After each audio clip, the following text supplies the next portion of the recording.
Mulai dulu perasaannya orang banyak adalah maro'ahul muslimuna hasanan bahwa indallahi hasan. Sesuatu yang menurut konsensus orang banyak itu baik, maka itu hakikatnya menurut Allah juga baik.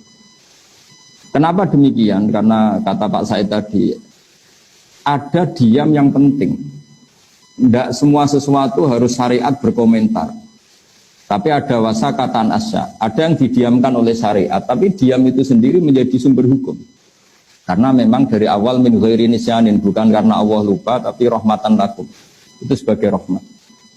Dan alhamdulillah kesimpulan dari itu, kalau dalam bahasa Nahwu disebut faktafrek, fala tabhasu anha. Ada yang kalimat riwayat fala tasalu anha. Berhubung itu didiamkan, ya kamu jangan membahas. Jadi kalau kita tidak bahas, bukan karena tidak bodoh, bukan karena bodoh tidak, memang nggak boleh bahas. Jadi yang pinter ya barokah karena memberi penjelasan, yang menang ya barokah, memang dalam banyak hal nggak boleh bicara. Jadi ini saya tidak tahu, saya ini afdol saya apa afdol yang diam ini, karena memang sebagian masalah itu tidak boleh dibicarakan.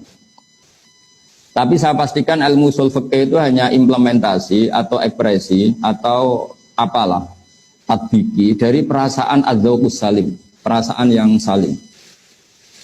Saya mengkaji banyak ilmu balaghah karena memang tadi di antara syaratnya mufassir harus mengkaji balaghah. Pernah ada seorang khatib ketika itu menyitir ayat fawarabbis sama'i wal ardi innahu lahaqqum mitsama annakum tantiqun. Demi Tuhan langit dan bumi, bahwa apa yang dikatakan Quran itu senyata-nyatanya pasti benar. Si Bedui ini, orang Bedui ini gak ngerti usul fikih, apalagi istilah-istilahnya gak ngerti. Yang jelas ada orang Solo Tiga itu, karena itu peristiwa di Arab. Itu langsung tanya sama khatib, Pak Khatib, man dzalladzi akhdabal jalil hatta alja'uhu ilal yamin. Siapa yang bikin Allah murka sehingga Allah dipaksa untuk sumpah? Perasaan keseharian kita ketika kita ditagih orang, besok tak bayar. Orang itu masih gak percaya, tenang nih, besok tak bayar. Ketika lawan bicara kita kelihatan tidak percaya sekali, kita pasti sumpah. Wallahi, demi Allah besok pasti saya bayar. Di mana-mana namanya sumpah itu pasti ada jengkelnya. Jika dalam balaghah terus dibikin urutan. Jika lawan bicara kita sudah percaya, maka kalam tidak perlu dikasih taukid, tidak perlu diberi kata sesungguhnya. Tapi kalau sudah ada indikasi dia tidak percaya, maka perlu dikasih taukid, bila perlu dikasih sumpah. Jadi di mana-mana sumpah itu ya ada nada jengkelnya, ada nada marahnya.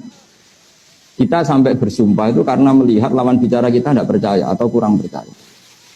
Di sini orang Bedui menangkap, meskipun dia tidak tahu kaidah itu, nggak tahu kaidah yang di ilmu balaghah. Ada apa satu kalimat itu untuk apa tidak tahu, tapi dia merasa kok sampai Allah sumpah itu pasti Allah tersinggung. Dan ternyata betul, hampir semua ayat yang Allah sumpah pasti terusannya terus nadanya nada marah, nada menegur secara keras.